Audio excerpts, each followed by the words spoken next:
मंच पर विराजमान राष्ट्रीय स्वयंसेवक संघ के सरकार्यवा माननीय दत्तात्रेय होसबोले जी, केंद्रीय मंत्री श्री गजेंद्र शेखावत जी, दिल्ली की लोकप्रिय मुख्यमंत्री रेखा गुप्ता जी, राष्ट्रीय स्वयंसेवक संघ के सभी स्वयंसेवक, अन्य सभी वरिष्ठ महानुभाव, देवी और सज्जनों, कल हमारे एक पुराने स्वयंसेवक और संघ के हर मोड़ पर कहीं न कहीं उनका स्थान रहा है, ऐसे विजय कुमार मल्होत्रा जी को हमने खो दिया। मैं सबसे पहले उनको आदरपूर्वक श्रद्धांजलि देता हूं। साथियों, आज महानवमी है। आज देवी सिद्धिदात्री का दिन है। मैं सभी देशवासियों को नवरात्रि की बधाई देता हूं। कल विजयादशमी का महापर्व है। अन्याय पर न्याय की जीत, असत्य पर सत्य की जीत, अंधकार पर प्रकाश की जीत।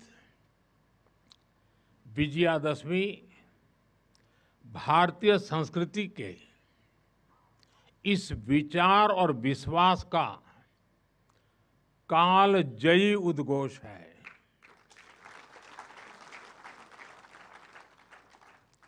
ऐसे महान पर्व पर 100 वर्ष पूर्व राष्ट्रीय स्वयंसेवक संघ की स्थापना, ये कोई संयोग नहीं था। ये हजारों वर्षों से चली आ रही उस परंपरा का पुनरुत्थान था, जिसमें राष्ट्र चेतना समय समय पर उस युग की चुनौतियों का सामना करने के लिए नए नए अवतारों में प्रकट होती है। इस युग में संघ उसी अनादि राष्ट्र चेतना का पुण्य अवतार है।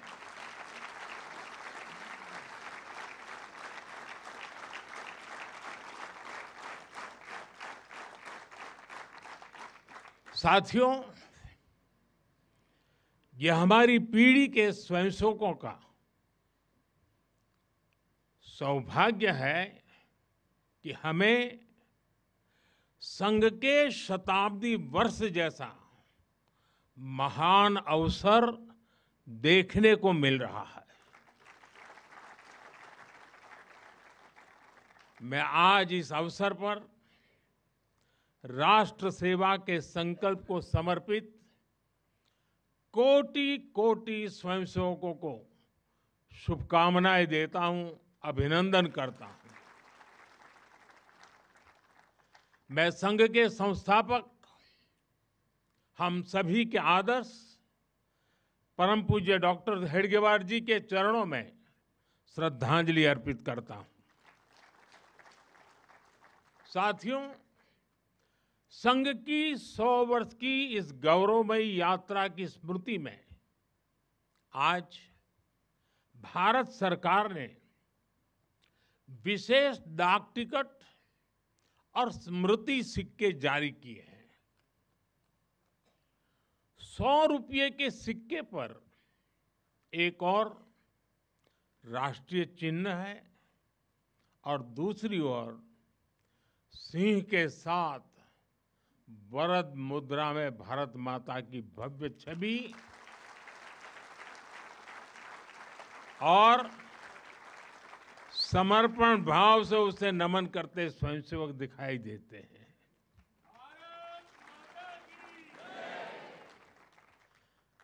भारतीय मुद्रा पर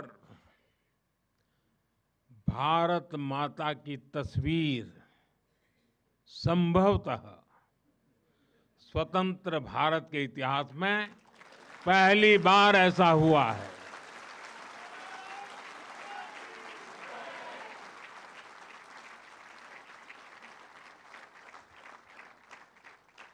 इस सिक्के के ऊपर संघ का बोध वाक्य भी अंकित है। राष्ट्राय स्वाहा इदं राष्ट्राय इदं न मम। साथियों, आज जो विशेष स्मृति डाक टिकट जारी हुआ है, उसकी भी अपनी एक महत्ता है। हम सभी जानते हैं 26 जनवरी को गणतंत्र दिवस की परेड की कितनी अहमियत होती है। 1963 में 1963 में आरएसएस के स्वयंसेवक भी 26 जनवरी की उस राष्ट्रीय परेड में शामिल हुए थे और उन्होंने आन बान शान से राष्ट्रभक्ति की धुन पर कदम ताल किया था। इस टिकट में उसी ऐतिहासिक क्षण की स्मृति है। साथियों, संघ के स्वयंसेवक जो अनवरत रूप से देश की सेवा में जुटे हैं, समाज को सशक्त कर रहे हैं, इसकी भी झलक एक स्मारक डाक टिकट में है। मैं इन स्मृति सिक्कों और डाक टिकट के लिए देशवासियों को बहुत बहुत बधाई देता हूं। साथियों, जिस तरह विशाल नदियों के किनारे मानव सभ्यताएं पनपती हैं, उसी तरह संघ के किनारे भी और संघ की धारा में भी सैकड़ों जीवन पुष्पित पल्वित हुए हैं। जैसे एक नदी जिन रास्तों से बहती है, उन क्षेत्रों को, वहां की भूमि को, वहां के गांवों को सुजलाम सुफलाम बनाती हुई अपने जल से समृद्ध करती है, वैसे ही संघ ने इस देश के हर क्षेत्र, समाज के हर आयाम को स्पर्श किया है। यह अविरल तप का फल है, यह राष्ट्र प्रवाह प्रबल है। साथियों, जिस तरह एक नदी कई धाराओं में खुद को प्रकट करती है, हर धारा अलग अलग क्षेत्र को पोषित करती है, संघ की यात्रा भी ऐसी ही है। संघ के अलग अलग संगठन भी जीवन के हर पक्ष से जुड़कर राष्ट्र की सेवा करते हैं। शिक्षा हो, कृषि हो, समाज कल्याण हो, आदिवासी कल्याण हो, महिला सशक्तिकरण हो, कला और विज्ञान का क्षेत्र हो, हमारा श्रमिक भाई बहन हो, समाज जीवन के ऐसे कई क्षेत्रों में संघ निरंतर कार्य कर रहा है। और इस यात्रा की भी एक विशेषता रही है। संघ की एक धारा अनेक धारा तो बनी, मल्टीप्लाई तो होती गई, लेकिन उनमें कभी विरोधाभास पैदा नहीं हुआ, डिवीजन नहीं हुआ, क्योंकि हर धारा का, विविध क्षेत्र में काम करने वाले हर संगठन का उद्देश्य एक ही है, भाव एक ही है, राष्ट्र प्रथम, नेशन फर्स्ट। साथियों, अपने गठन के बाद से ही राष्ट्रीय स्वयंसेवक संघ विराट उद्देश्य लेकर चला और ये उद्देश्य रहा राष्ट्र निर्माण। इस उद्देश्य की पूर्ति के लिए संघ ने जो रास्ता चुना वो था व्यक्ति निर्माण से राष्ट्र निर्माण। और इस रास्ते पर सतत चलने के लिए जो कार्यपद्धति चुनी वो थी नित्य नियमित चलने वाली शाखा। साथियों, परम पूज्य डॉक्टर हेडगेवार जी जानते थे कि हमारा राष्ट्र तभी सशक्त होगा जब हर नागरिक के भीतर राष्ट्र के प्रति दायित्व का बोध जागृत होगा। हमारा राष्ट्र तभी ऊंचा उठेगा जब भारत का हर नागरिक राष्ट्र के लिए जीना सीखेगा। इसलिए वो व्यक्ति निर्माण में निरंतर जुटे रहे और उनका तरीका भी कुछ अलग ही था। परम पूज्य डॉक्टर हेडगेवार जी से हम बार बार सुना है, वो कहते थे जैसा है वैसा लेना है, जैसा चाहिए वैसा बनाना है। लोक संग्रह का डॉक्टर साहब का ये तरीका कुछ कुछ अगर समझना है तो हम कुम्हार को याद करते हैं। जैसे कुम्हार ईंट पकाता है तो जमीन की सामान्य सी मिट्टी से शुरू करता है। कुम्हार मिट्टी को लाता है, उस पर मेहनत करता है, उसे आकार देकर तपता है, खुद भी तपता है, मिट्टी को भी तपाता है, फिर उन ईंटों को इकट्ठा करके उनसे भव्य इमारत बनाता है। ऐसे ही डॉक्टर साहब बिल्कुल सामान्य लोगों को चुनते थे, फिर उनको सिखाते थे, विजन देते थे, उनको गढ़ते थे। इस तरह वो देश के लिए समर्पित स्वयंसेवक तैयार करते थे। इसलिए संघ के बारे में कहा जाता है कि इसमें सामान्य लोग मिलकर असामान्य अभूतपूर्व कार्य करते हैं।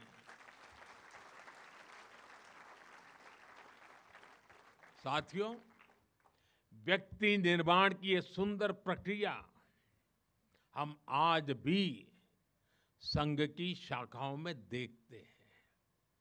संघ शाखा का मैदान एक ऐसी प्रेरणा भूमि है जहां से स्वयं सेवक की अहम से वयम की यात्रा शुरू होती है।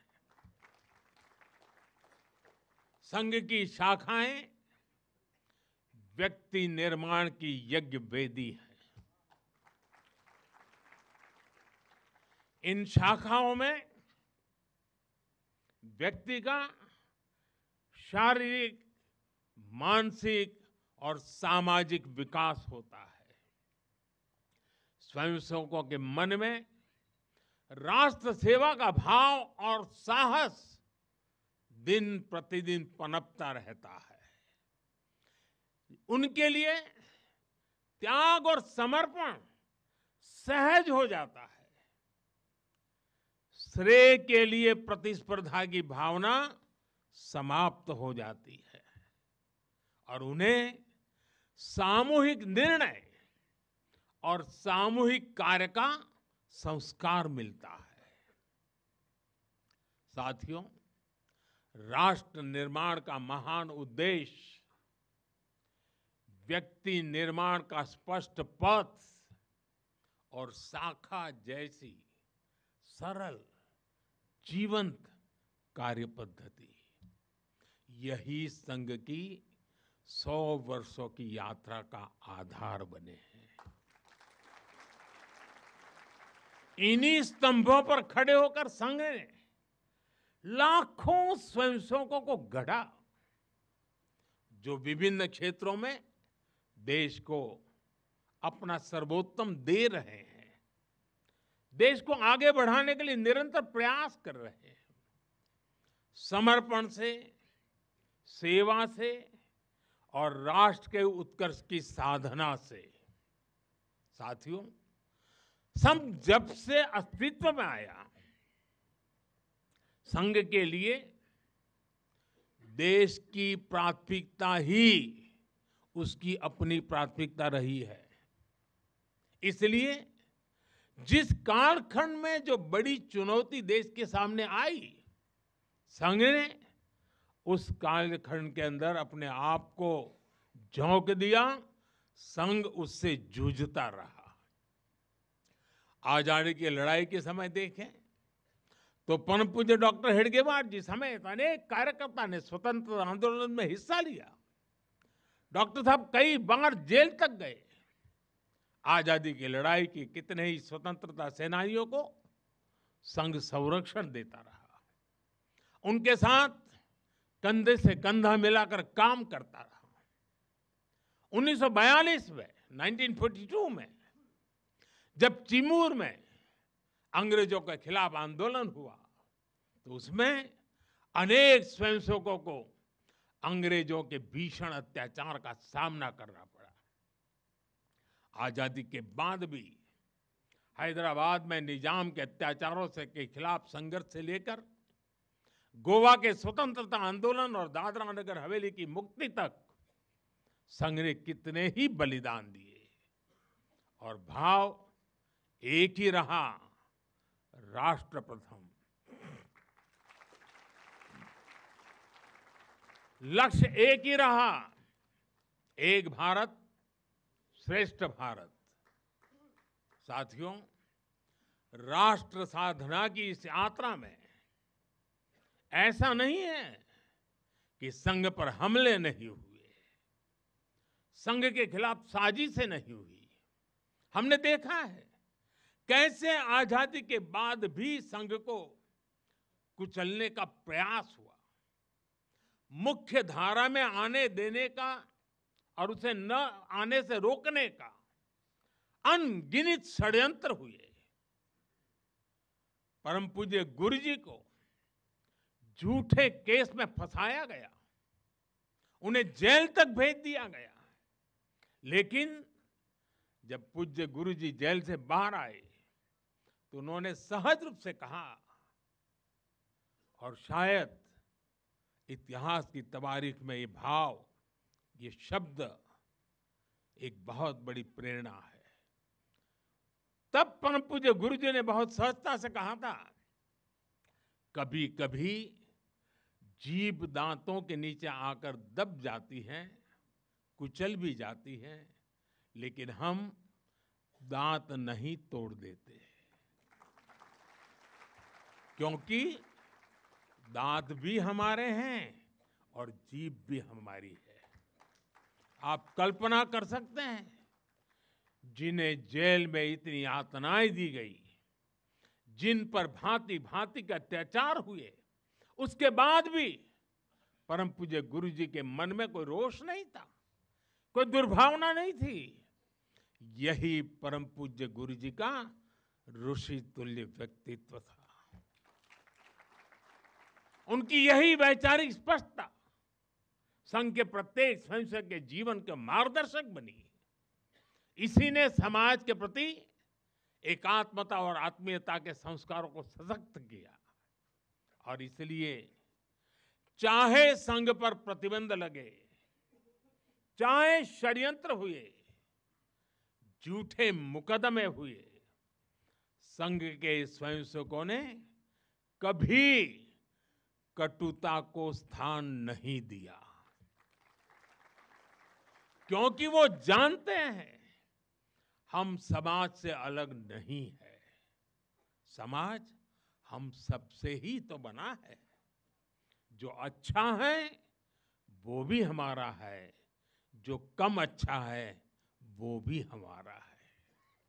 साथियों, और दूसरी बात, जिसने कभी कटुता को जन्म नहीं दिया, वो है प्रत्येक स्वयंसेवक का लोकतंत्र और संवैधानिक संस्थाओं में अडिग विश्वास।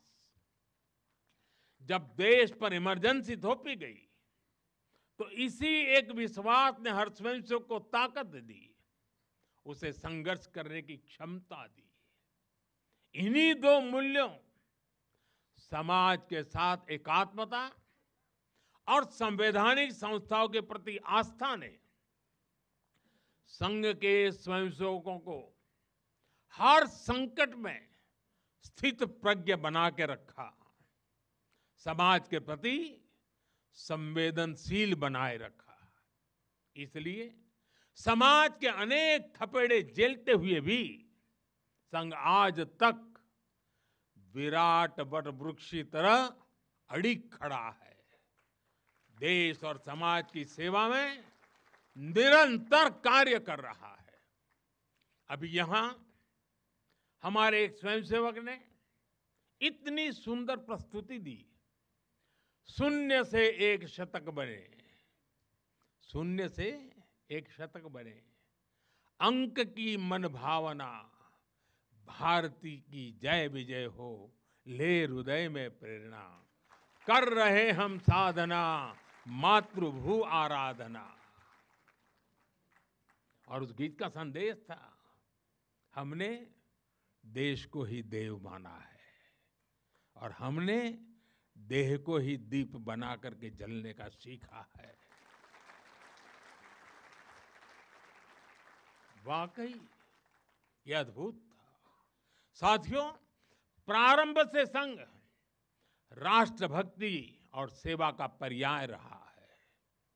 जब विभाजन की पीड़ा ने लाखों परिवारों को बेघर कर दिया, तब स्वयंसेवकों ने शरणार्थियों की सेवा की। संघ के स्वयंसेवक अपने सीमित संसाधनों के साथ सबसे आगे खड़े थे। यह केवल राहत नहीं था, यह राष्ट्र की आत्मा को संबल देने का कार्य था। साथियों, 1956 में 1956 में गुजरात के कच्छ के अंजार में बहुत बड़ा भूकंप आया था। तबाही इतनी बड़ी थी, चारों ओर विनाश का दृश्य था। उस समय भी संघ के स्वयंसेवक राहत और बचाव में जुटे थे। तब परम पूज्य गुरु जी ने गुजरात के वरिष्ठ संघ के प्रचारक वकील साहब को, जो समय गुजरात का कार्य संभालते थे, उन्हें एक पत्र लिखा था। उन्होंने लिखा था, किसी दूसरे के दुख को दूर करने के लिए निस्वार्थ भाव से खुद कष्ट उठाना एक श्रेष्ठ हृदय का परिचायक है। साथियों, खुद कष्ट उठाकर दूसरों के दुख हरना, ये हर स्वयंसेवक की पहचान है। याद करिए 1962 के युद्ध का वो समय, संघ के स्वयंसेवकों ने दिन रात खड़े रहकर सेना की मदद की, उनका हौसला बढ़ाया, सीमा पर बसे गांवों में मदद पहुंचाई। 1971 में लाखों शरणार्थी पूर्वी पाकिस्तान से भारत की धरती पर आए। उनके पास न घर था न साधन। उस कठिन घड़ी में स्वयंसेवकों ने उनके लिए अन्न जुटाया, आश्रय दिया, स्वास्थ्य सेवाएं पहुंचाई, उनके आंसुओं को पोंछा, उनकी पीड़ा को साझा किया। साथियों, एक बार, और हम जानते हैं 1984 सिखों के खिलाफ जो कत्लेआम चलाया गया था, अनेक सिख परिवार संघ के स्वयंसेवकों के घरों में आकर के आश्रय ले रहे थे। यह स्वयंसेवकों का स्वभाव रहा है। साथियों, एक बार पूर्व राष्ट्रपति डॉक्टर एपीजे अब्दुल कलाम चित्रकूट गए थे। वहां उन्होंने नानाजी देशमुख जिस कार्य को कर रहे थे, उस आश्रम स्थान को देखा था, वहां के सेवा कार्य देखे, वो हैरान रह गए थे। उसी प्रकार से पूर्व राष्ट्रपति प्रणब मुखर्जी भी जब नागपुर गए, तो वो भी संघ के अनुशासन, संघ की सादगी, उसको देखकर बहुत प्रभावित हुए थे। साथियों, आज भी आप देखें, पंजाब की बाढ़, हिमाचल उत्तराखंड की आपदा, केरल के वायनाड की त्रासदी, हर जगह स्वयंसेवक सबसे पहले पहुंचने वालों में से एक रहते हैं।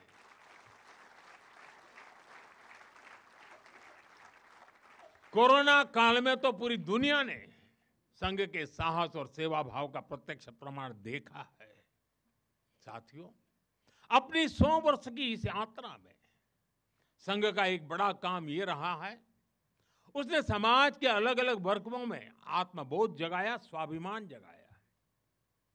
और इसके लिए संघ देश के उन क्षेत्रों में भी कार्य करता रहा है जो दुर्गम है, जहां पहुंचना सबसे कठिन है। हमारे देश में लगभग 10 करोड़ आदिवासी भाई बहन हैं, जिनके कल्याण के लिए संघ लगातार प्रयासरत है। लंबे समय तक सरकारों ने उन्हें प्राथमिकता नहीं दी, लेकिन संघ ने उनकी संस्कृति, उनके पर्व, उत्सव, उनकी भाषा और परंपराओं को सर्वोच्च प्राथमिकता दी। सेवा भारती, विद्या भारती, एकल विद्यालय, वनवासी कल्याण आश्रम आदिवासी समाज के सशक्तिकरण का स्तंभ बनकर के उभरे। आज हमारे आदिवासी भाई बहनों में जो आत्मविश्वास आया है, वो उनके जीवन में बदल रहा है। साथियों, संघ दशकों से आदिवासी परंपराओं, आदिवासी रीति रिवाजों, आदिवासी मूल्यों को सहजने संवारने में अपना सहयोग देता रहा है, अपना कर्तव्य निभा रहा है। उसकी तपस्या ने भारत की सांस्कृतिक पहचान सुरक्षित रखने में बड़ी भूमिका निभाई है। मैं देश के दूर सुदूर कोने कोने में आदिवासियों का जीवन आसान बनाने में लगे संघ के लाखों स्वयंसेवकों की भी सराहना करूंगा।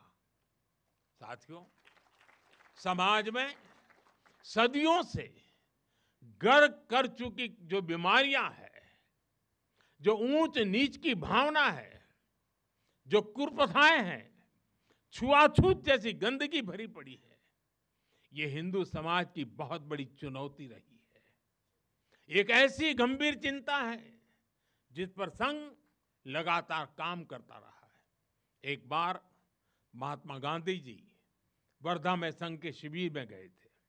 उन्होंने भी संघ में समता, ममता, समरसता, समभाव, मम भाव, ये जो कुछ भी देखा उसकी खुलकर तारीफ की थी। और आप देखिए, डॉक्टर साहब से लेकर आज तक संघ की हर महान विभूति ने, हर सरसंघ चालक ने भेदभाव और छुआछूत के खिलाफ लड़ाई लड़ी है। परम पूज्य गुरु जी ने निरंतर न हिंदू पतितो भवेत की भावना को आगे बढ़ाया। यानी हर हिंदू एक ही परिवार है, कोई भी हिंदू कभी पतित या नीचा नहीं हो सकता। पूज्य बाला साहब देवव्रत जी के शब्द भी हम सबको याद है। वो कहते थे, छुआछूत अगर पाप नहीं, छुआछूत अगर पाप नहीं तो दुनिया में कोई पाप नहीं है। सरसंघ चालक रहते हुए पूज्य रज्जू भैया जी और पूज्य सुदर्शन जी ने भी इसी भावना को आगे बढ़ाया।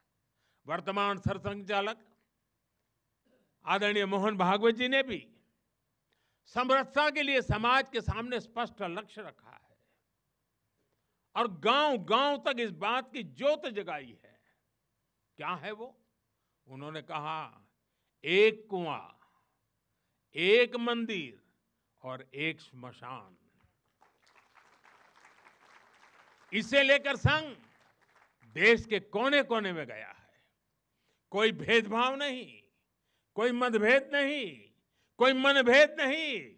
यही समरसता का आधार है, यही सर्वसमावेशी समाज का संकल्प है। और संघ इसी को निरंतर नई शक्ति दे रहा है, नई ऊर्जा दे रहा है। साथियों, जब 100 साल पहले संघ अस्तित्व में आया था, तो उस समय की आवश्यकताएं, उस समय के संघर्ष कुछ और थे। तब हमें सैकड़ों वर्षों की राजनीतिक गुलामी से मुक्ति पानी थी, अपने सांस्कृतिक मूल्यों की रक्षा करनी थी। लेकिन आज 100 वर्ष बाद जब भारत विकसित होने की तरफ बढ़ रहा है, जब भारत दुनिया की तीसरी सबसे बड़ी इकोनॉमी बनने जा रहा है,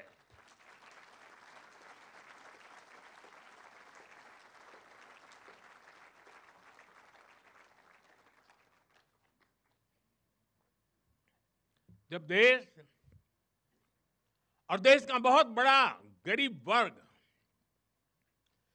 गरीबी को परास्त करके गरीबी को पराजित करके आगे आ रहा है, जब हमारे युवाओं के लिए नए नए सेक्टर्स में नए अवसर बन रहे हैं, जब ग्लोबल डिप्लोमेसी से क्लाइमेट पॉलिसीज तक भारत विश्व में अपनी आवाज बुलंद कर रहा है, तब आज के समय की चुनौतियां अलग है, संघर्ष भी अलग है। दूसरे देशों पर आर्थिक निर्भरता हमारी एकता को तोड़ने की साजिश है। डेमोग्राफी में बदलाव के षड्यंत्र। एक प्रधानमंत्री के नाते मैं नम्रतापूर्वक कहूंगा कि मुझे बहुत संतोष है कि हमारी सरकार इन चुनौतियों से तेजी से निपट रही है।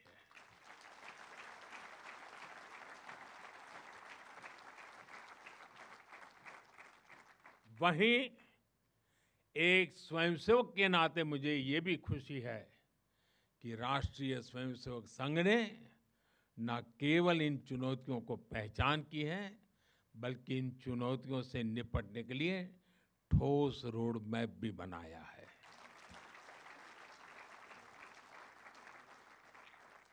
अभी माननीय दत्ता जी ने जिन चीजों का उल्लेख किया, मैं अपने तरीके से फिर से एक बार उसका उल्लेख करना चाहूंगा। साथियों, संघ के पंच परिवर्तन, स्वबोध, सामाजिक समरसता, कुटुंब प्रबोधन, नागरिक शिष्टाचार और पर्यावरण, ये संकल्प हर स्वयंसेवक के लिए देश के समक्ष उपस्थित चुनौतियों को परास्त करने की बहुत बड़ी प्रेरणा है। साथियों, स्वबोध यानी स्वयं का बोध, स्वबोध यानी गुलामी की मानसिकता से मुक्त होकर अपनी विरासत पर गर्व करना, स्वभाषा पर गर्व करना। स्वबोध यानी स्वदेशी, आत्मनिर्भर होना। और मेरे देशवासियों, ये बात समझ के चलिए,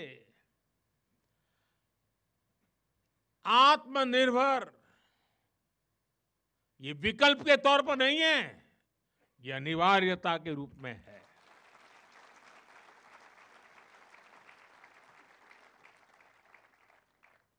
हमें स्वदेशी के अपने मूल मंत्र को समाज का संकल्प बनाना है।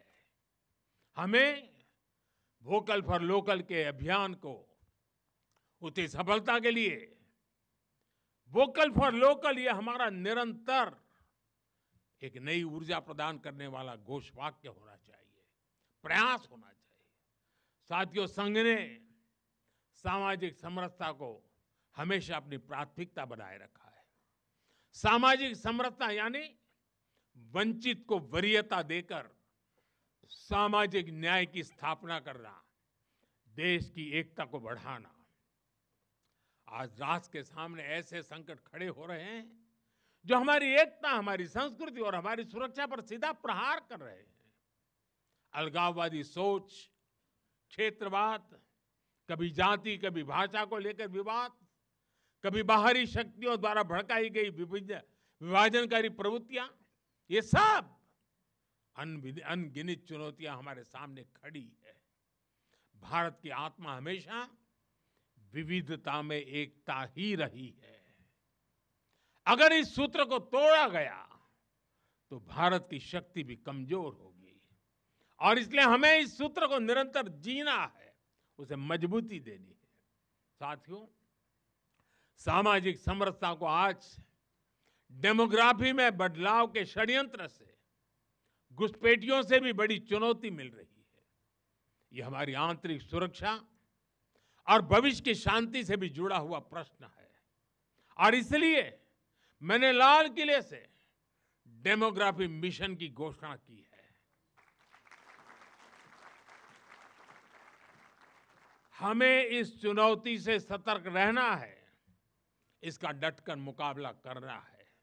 साथियों, कुटुंब प्रबोधन, आज समय की मांग है। जो समाज शास्त्र के सदियों से चली आई पंडितों की भाषा है, उनका कहना है, हजारों साल तक भारत के जीवन में जो प्राण शक्ति रही है, उसके अंदर एक कारण उसकी परिवार संस्था है।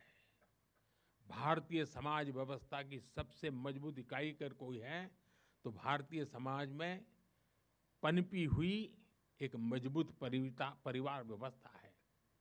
कुटुंब प्रबोधन यानी उस परिवार संस्कृति का पोषण जो भारतीय सभ्यता का आधार है, जो भारतीय संस्कृति से प्रेरित है, जो जड़ों से जुड़े हैं।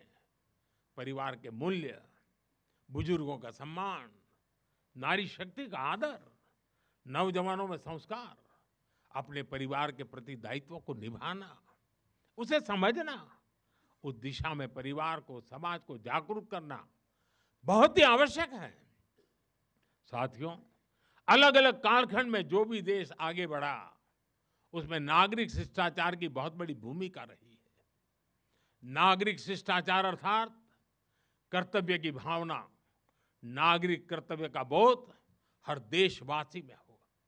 स्वच्छता को बढ़ावा, देश की संपत्ति का सम्मान, नियमों और कानूनों का सम्मान, हमें इसे लेकर आगे बढ़ना है। हमारे संविधान की भावना है नागरिक अपने कर्तव्यों का पालन करे। हमें संविधान की इसी भावना को निरंतर सशक्त करना है। साथियों, पर्यावरण की रक्षा वर्तमान और आने वाली पीढ़ियों के लिए बहुत जरूरी है। ये पूरी मानवता के भविष्य से जुड़ा है। हमें इकोनॉमी के साथ ही इकोलॉजी की भी चिंता करनी है। जल संरक्षण, ग्रीन एनर्जी, क्लीन एनर्जी, ये सारे अभियान इसी दिशा में है। साथियों, संघ के ये पंच परिवर्तन, ये वो साधन है जो देश का सामर्थ्य बढ़ाएंगे, जो देश को विभिन्न चुनौतियों से निपटने में मदद करेंगे, जो 2047 तक विकसित भारत के निर्माण का आधार होंगे।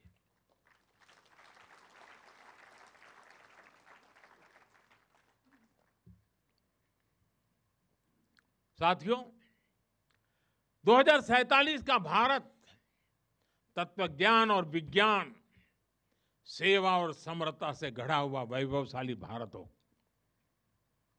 यही संघ की दृष्टि है, यही हम सब स्वयंसेवकों की साधना है और यही हमारा संकल्प है।